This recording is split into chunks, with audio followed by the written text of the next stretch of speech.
Second segment of the show for today. We're talking to Dr. LMadu2, and he's talking about Joseph KONY, 2012. As a matter of fact, a very, very important video that has sort of upset the entire world. And Dr. LMadu2 has given us some real information in reference to this whole affair. Let's pick up where we left off, Dr. LMadu2. Like I said, when KONY, started his rebellion, he was, in a way, indirectly or directly supported by the Acholi people because they felt they were under siege.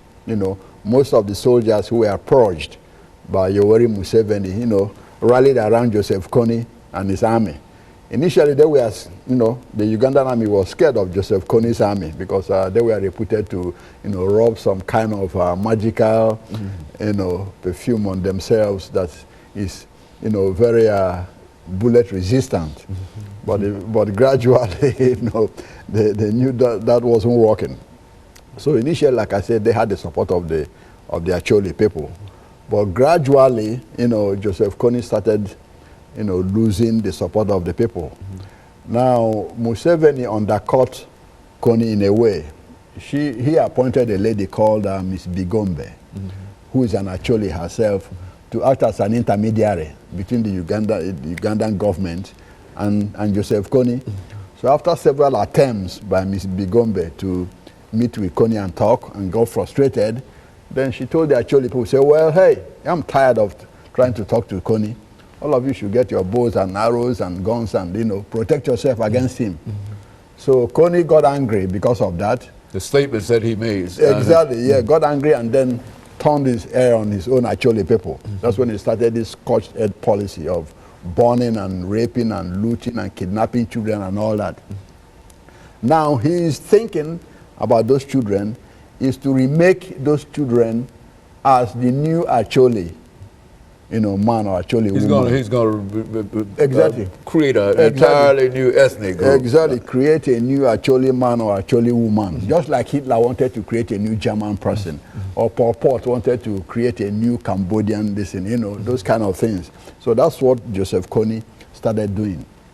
Now the question is, who is supporting Joseph KONY?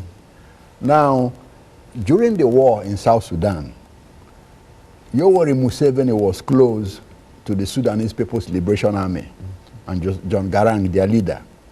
So he was supporting their fight against the government of General Hassan Omar Bashir in Khartoum, in Sudan. So in order to pay back Museveni, General Bashir's Sudanese government started aiding, training Joseph KONY, supplying Joseph KONY with arms, money and all that to continue to destabilize Uganda. Up to today, even though the situation has calmed down, the Sudanese government still, in a way, aids Joseph involved KONY. in Uganda exactly. To such an extent that undermines Uganda. Exactly, to undermine Museveni. Initially, it wasn't that way. But then Bashir saw that opportunity to use Joseph KONY to keep pressure on Museveni because of his support to the Sudanese People's Liberation Army and John Garang. So what is happening now is that after the Ugandan government, with the support of American special forces, have succeeded in neutralizing Joseph KONY in most parts of Uganda, he has spread his terror to Central African Republic, the Democratic Republic of the Congo, even parts of South Sudan. And don't forget that KONY has a ready-made a haven in South Sudan, because in Uganda you have the Acholi. In South Sudan you also have Acholi. Okay, two peoples right across the border from one another. Each other. So KONY can move to Sudan and fit in, with the Acholi there. He can move back to Uganda. Exactly. So, and that's what was happening. His own fellow ethnic people who live in Sudan were also sheltering him and bothering him. And the way African borders are, tribes cross each other. So that gave Joseph KONY a ready-made heaven to operate from. Now, the question is this: how can you stop, what is happening now? Several attempts have been made, to capture Joseph KONY, proved impossible, because at times most people don't even know what he looks like now to start capturing him. In fact, you can you can compare Joseph Kony to the former leader of the Taliban, whom nobody actually knows what he looks like, even though people know he has one eye, but nobody actually can tell you if he's walking down the street. So Kony has carefully avoided being pictured, you know, all that, so that people don't know exactly what he looks like, and he's still moving around with the protection of, you know, the government of General, you know, Omar Bashir. Now, some of them have become Muslims, quote, you know, just to get money from Bashir. Even though, you know, Kony says he wants to impose, you know, a Christian government in Uganda. Even in this country, some people fell for that. You can, on Rush Limbaugh's, you know, show. Yeah, he talked about, you know, why is the American government going over there to suppress Christians who are fighting to, you know, install a Christian regime in Uganda without knowing exactly what the real story is. Now, when he found out the true story, he changed, you know, his tune. So that's the basis of what is going on now. Now, a few weeks ago, we had this movie, you know, about invincible children in Uganda. Now, what people don't understand is that this problem has been going on since 1987, you know, up till now. But this is the first time, you know, somebody, you know, exposed it completely, so that even the average person, you know, can see what is happening there.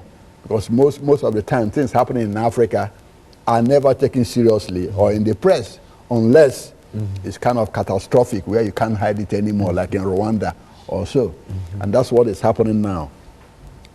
President Obama signed, you know, a law, you know, to deal with Joseph Kony, which necessitated sending about 100 special forces to Uganda. The National Criminal Court also indicted Joseph Kony in 2005, just the same way they indicted General Bashir, president of Sudan. Whether they can bring him to court is a different matter altogether. You know, but all attempts to capture him has proved very abortive. My instinct is that he will either eventually be captured, killed, or he might kill himself rather than, you know, be captured. Rather than be captured. And that's the basis of what is going on there. Now, one has to understand the context of Ugandan ethnic politics in order to be able to appreciate the whole situation in reference. The whole situation in reference to Joseph Kony. He wasn't just a madman who came out from nowhere and started slaughtering. There's somebody behind him. There's somebody behind him, and there was some. And of course, Dr. LMadu, let's take this commercial break, and then we'll be back with our audience following this very, very short commercial break.